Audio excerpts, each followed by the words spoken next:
UP के assembly इंतखाबात के सिलसिले में अब आखिरी मरहला जो है यूपी के असम्बली इंतखाबात का रह गया है।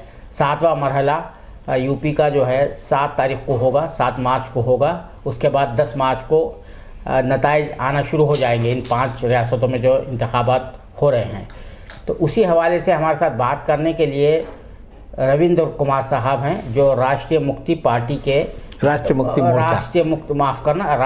मुक्ति मोर्चा के सदर हैं और एक जाने माने वकील है। इन्होंने कई PIL दाखिल की है और कई मामलात में जो है कामयाबी हासिल करते हुए आवाम के मफादात को जो है पाए तकमील को पहुंचाया है। इसी हवाले से हम बात करने के लिए उनके पास पहुंचे हैं। रविंद्र कुमार साहब, यूपी के इलेक्शन का एक मरहला बाकी रह गया है। आपका काफ़ी अच्छा मुताला है, काफ़ी आप इसके बारे में जो है तो बोल रहे हैं। आप एक पॉलिटिकल पार्टी चलाते हैं, तो क्या आप इम्कानात देख रहे हैं वहाँ पर? अब तक जो 6 मराहल में जो है 6 फेजेस में जो इलेक्शन हुए हैं।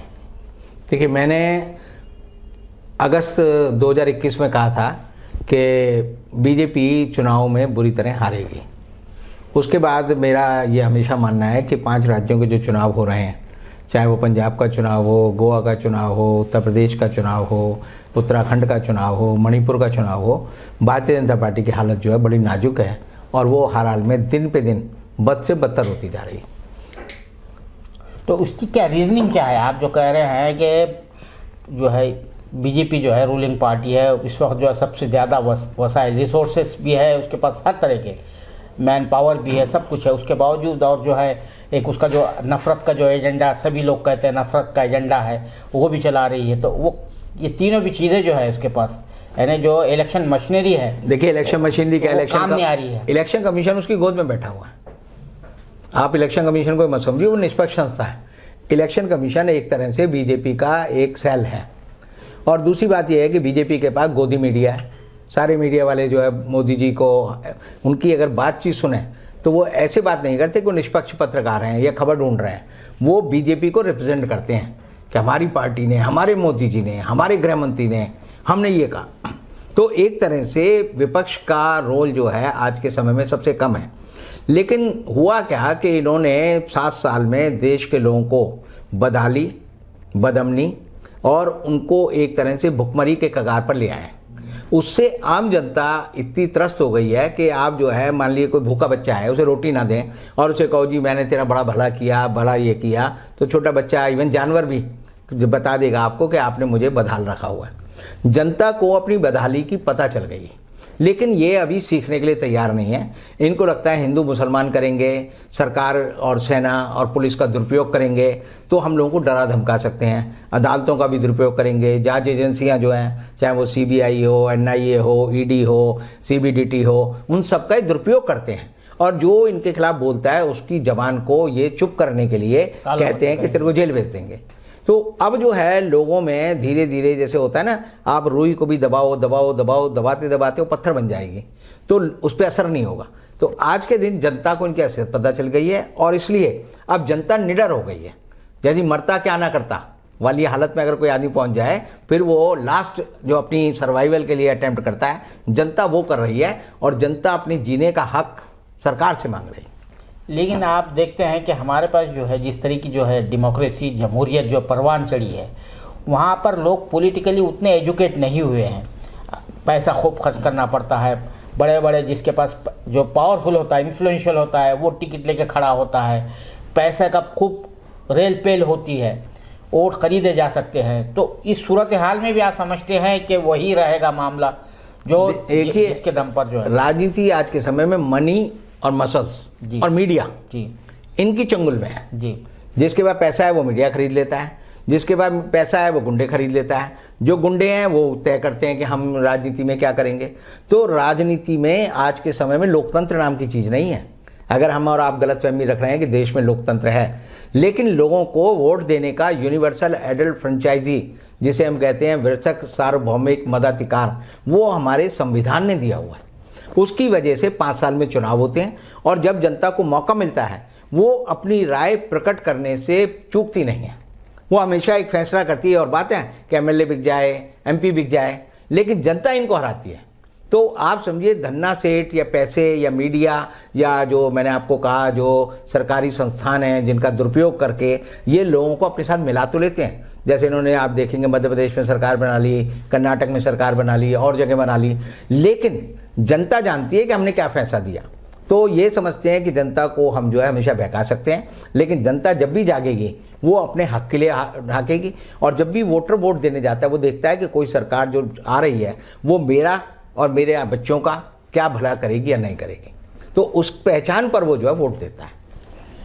रविंद्र कुमार साहब, आप एक पढ़े लिखे लॉयर हैं, बहुत मशहूर लॉयर हैं, और बहुत से आपने मामलात में किया है।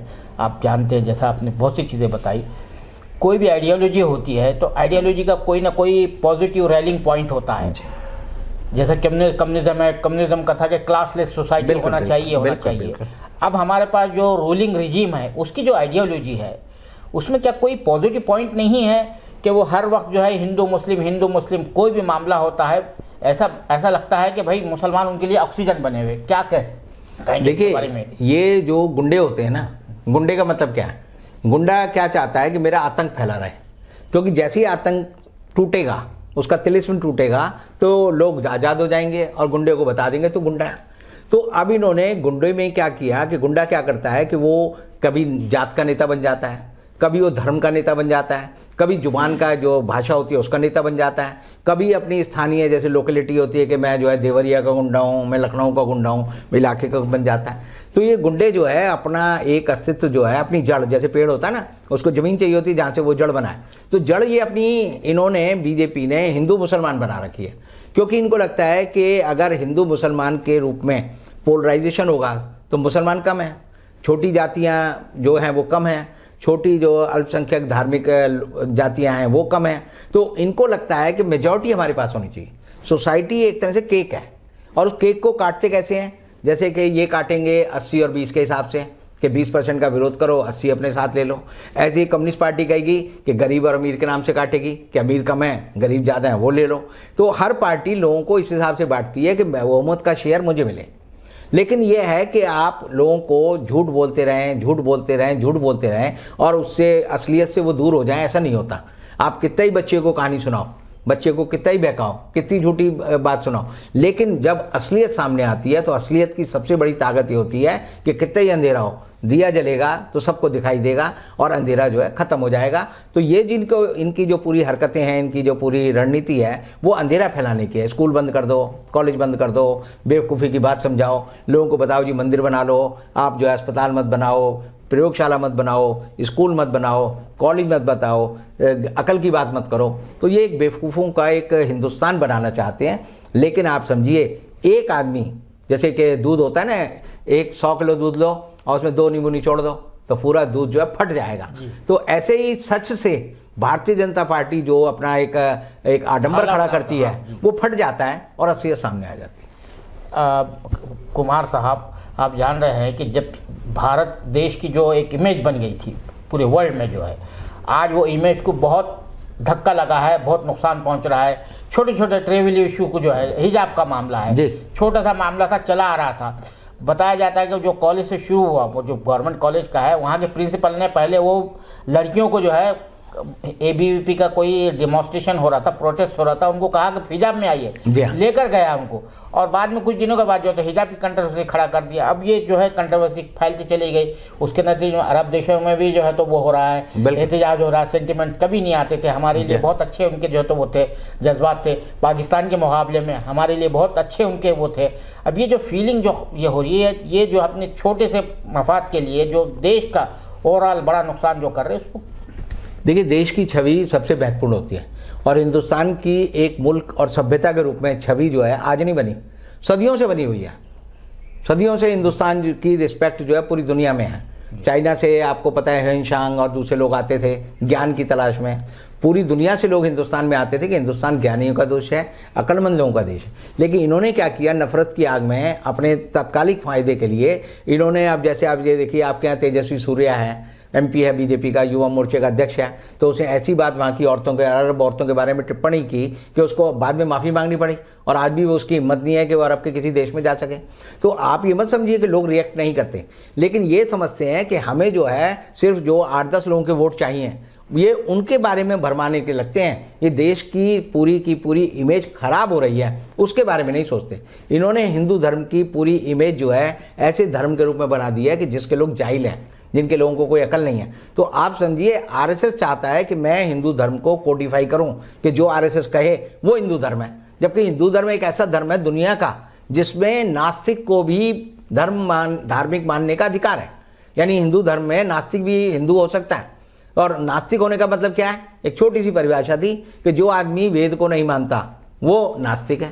तो मैं भी वेद नहीं मानता, आप भी नहीं मानते, हजारों लोग मिलेंगे, हो सकता है बहुत सारे लोगों ने वेद पढ़ा ही ना हो, तो ना पढ़ा हो तो वो नास्तिक है। लेकिन इन्होंने क्या किया है कि इन्होंने हिंदू की पहचान क्या बना दी है कि आप टीका लगाएंगे, कलावा पहनेंगे, भगवा पहनेंगे और बेवकूफ़ी की बात करेंगे, जय श्री राम या और जैसे नारे लगाएंगे, ताकि ये समझते हैं कि सामूहिकरण अगर हम कर देंगे तो लोग हमसे डरेंगे। तो ये राजनीति धर्म की नहीं है, धर्म लोगों को जोड़ता है, और ये राजनीति, नफरत की राजनीति लोगों को बांटती है। तो ये बांटने की राजनीति करने वाले लोग हैं, इन्हें धर्म का खुद मतलब नहीं पता, और अगर इन्हें धर्म का मतलब पता चल जाए तो उस दिन इन्हें पता चलेगा इनकी जो आत्मा है वो इनको इतनी बड़ी सजा देगी कि ये जो है संन्यास ले लेंगे। अच्छा, अभी यूपी में जो इलेक्शन हुए 6 मरहले के हुए, 6 फेजेस के हुए, आपकी क्या रीडिंग है? आपने ये जो है किस प्लान पे वहाँ पर इलेक्शन लड़े गए हैं? देखिए, प्लान तो विचारों का रोज बदलता जा रहा है। पहले इन्होंने कहा हिंदू मुसलमान के नाम पे लड़ेंगे, वो नहीं लड़ पाए। फिर किया कि विकास के नाम पे लड़ेंगे, उस पर नहीं लड़ पाए। फिर किया जी योगी जी के नाम पे लड़ेंगे, फिर उस पर नहीं लड़ पाए। फिर मोदी जी के नाम पे लड़ेंगे, उस पर नहीं लड़ पाए। तो आज के दिन बीजेपी एक बदहाल पार्टी है, उसको खुद नहीं पता कि हम किस मुद्दे पर चुनाव लड़ रहे हैं। वो सिर्फ एक तरह से चाहते हैं कि लोग जो है बरगलाएं, लोगों को धमकाएं कि भाई हम तुम्हारे पर बुलडोजर चला देंगे, हम दंगे करवा देंगे। ये कोई चीफ मिनिस्टर नहीं कहता, कभी आपने सुना नहीं होगा, लेकिन जितनी उन्होंने लोगों को डराने की और धमकाने की कोशिश की, उसका रिएक्शन लोगों में ज़्यादा हुआ। और अब लोग योगी और मोदी और अमित शाह की खिल्ली उड़ाते हैं, पब्लिक में नहीं जाते। अब ये क्या करते हैं, छोटे छोटे गुट में मीटिंग करते हैं। आप देखिए, जहाँ हजारों की तादाद में लोग आते हैं, वहाँ ना योगी जी मिलेंगे, ना मोदी जी मिलेंगे, ना अमित शाह मिलेगा, ना राजनाथ सिंह मिलेंगे। तो इन लोगों को जनता पकड़ पकड़ के पीट रही है, इनके कपड़े फाड़ देती है, इनके जुलूस को निकलने नहीं देती। तो इनको अपनी हालत पता है कि जनता पीटेगी। और मैंने तो 1984 में जब भारतीय जनता पार्टी बनी थी 1981 में, तब मैंने इनका नाम दिया था कि भागो जनता पीटेगी, भाजपा। अच्छा, इनका नाम ही यही है, भागो जनता पीटेगी। तो भाजपा ये है। तो किस बुनियाद पर दिया था आपने ये? क्योंकि ये झूठ बोलते हैं, ये झूठ बोलते हैं। उस समय हम जनता पार्टी में थे, चंद्रशेखर जी की, और जनता पार्टी से अलग होकर इन्होंने भारतीय जनता पार्टी बनाई थी, आपको याद होगा। जी। तब ये हम जब जाते थे, लोग तो हमें जानते थे, तो ये कहते थे कि भारतीय जनता पार्टी कैसे बनी, कहते थे जनता पार्टी ने अपना नाम भारतीय जनता पार्टी रख लिया, जबकि रिकॉग्नाइज पॉलिटिकल पार्टी उस समय जो है जनता पार्टी भी थी, और भारतीय जनता पार्टी रिकॉग्नाइज नहीं थी, पहली पार्टी बनी थी। तो ये झूठ बोलते हैं, तब हम इनके बारे में कहते थे झूठे लोग हैं, और इसलिए भागो जनता पीटेगी। तो ये जो है आप पॉलिटिकल एनालिसिस जो कर रहे हैं जिस तरीका है, तो ये ऐसा लग रहा है जैसा वहाँ पर हुआ था, इटली में हुआ था, फैसिस्ट पार्टी के साथ, मुसोलिनी के साथ हुआ था, लोग पीट रहे थे फैसिस्ट पार्टी के। तो क्या वही हिस्ट्री यहाँ पे दोहराई जा रही है, आप जो जैसा कह रहे हैं? वो दौर शुरू हो गया, अभी परवान नहीं चढ़ा है। धीरे धीरे लोगों के मन में विचार आ रहे हैं। जैसे मजरूर सुल्तानपुरी का एक शेर है कि मैं अकेला ही चला था जानिबे मंजिल, मगर लोग साथ आते गए और कारवां बनता गया। तो ये कारवां बनने की शुरुआत हो गई है। तो आप समझते हैं कि भाई ये यूपी और जो दूसरी रियासतों के जो इंतखाबात है, ये नताइज जो है वहाँ पर बहुत ही चौंका देने वाले आने वाले? बिल्कुल चौंकाने अभी नहीं चौंकाएंगे, क्योंकि अब सबको पता है दीवार पर लिखी इबारत है कि हार रहे हैं। अच्छा। चौंकाने वाले तो ये होते हैं जब तक बहुत ही आप जो तो पूरे एतमाद है इस मामले में। नहीं, इनकी बड़ी बुरी हालत है। इनके लोगों से इंटरनल RSS ने अपना इंटरनल सर्वे किया है, तो RSS कहती है हमारी 99 से ज्यादा सीट नहीं आएंगी, यानी 2 में रहेंगे, 3 में नहीं आएंगे, यानी 99 ही रहेंगे, 1 डिजिट में रहेंगे, तो 1 डिजिट में रहेंगे, 2 डिजिट में रहेंगे। तो इनकी हालत इतनी खराब है। आप इनकी शक्ल देखो ना, जीतने वाले आदमी का चेहरे का ऑरा होता है, मोदी जी की शक्ल देखो लटकी हुई है, अमित शाह की लटकी हुई है, जबान इनका साथ नहीं देती, कुछ बोलना होता है बोल कुछ दे देते हैं। अभी जैसे वो अमित शाह ने कहा कि हम ये गंगवार जी जीतेंगे तो हम यहाँ की जो चीनी मिल है उसे बेच देंगे, फिर उसे रोका भाई बेच नहीं देंगे, रोजगार देंगे। तो इनकी जबान अब इनके काबू नहीं है, इनका दिमाग इनके काबू नहीं है, और ये हताशा का निशान है। और आदमी आए बाएं शाएं, यानी जब वो जबान से क्या बोल रहा है दिमाग को नहीं पता, दिमाग को क्या सोच रहा है वो जो है दिल को नहीं पता। तो इनकी हालत बड़ी ख़राब है और आज के समय में ये हारी हुई लड़ाई लड़ रहे हैं। आखिरी मेरा सवाल ये है कि ये जब से आए हैं, पावर में आए हैं, तो हमारे मुल्क में जो है, हमारे देश में वो शाही कल्चर होता है ना, बादशाही कल्चर। अभी आप देखिए वो बच्चे लेकर आए हैं, कुछ बच्चे लाए तो उनको जो है नारा लगाया जा रहा है मोदी जी जिंदाबाद, जबकि ये गवर्नमेंट की ड्यूटी है कि वो अपने शहरियों को जहाँ फंसे हुए हैं उनकी जान और माल की हिफाजत करते उन्हें वापस लेकर आए। तो ये इस तरह की मिसालें बहुत सी देखने में आती है। वैक्सीनेशन हो रहा है, मोदी जी का शुक्रिया। तो ये जो कल्चर आया है हमारे देश में, तो ये हमारी डेमोक्रेसी के लिए आप इसको क्या समझते हैं? ये कल्चर देखिए लोग सब समझते हैं, लोग सब समझते हैं, और इसीलिए आपने जो जिक्र किया कि हवाई जहाज में सेना के अधिकारी ने कहा कि आप मोदी जी की कृपा से बच के आए हैं। कृपा भगवान की होती है, मोदी जी कौन होगा कृपा करने वाले, वो तो हाड़मास के आदमी है। और फिर वो कह रहा था भारत माता की जय, भारत माता की जय। बच्चों ने कहा, जैसे उसने कहा माननीय मोदी जी की जय, तो आपने देखा होगा किसी बच्चे ने नहीं बोला। फिर उसने दोबारा बोला माननीय मोदी जी की जय, किसी ने नहीं बोला। अब आपने आज ही देखा होगा कि जो मीनाक्षी लेखी है वो एयरपोर्ट पे खड़ी है, बच्चों को नमस्ते कर रही है, बच्चे उसकी तरफ देखना भी पसंद नहीं कर रहे हैं, सीधा चले जा रहे हैं। स्मृति ईरानी जबरदस्ती किस अधिकार से हवाई जहाज में घुस गई? ना वो ट्रैवल कर रही थी ना कुछ कर रही थी। वो पूछ रही थी भाई गुजरात के कितने बच्चे हैं, तो गुजरात के बच्चे ही नहीं मिले उसे, बच्चों ने उसको रिस्पॉन्स नहीं दिया।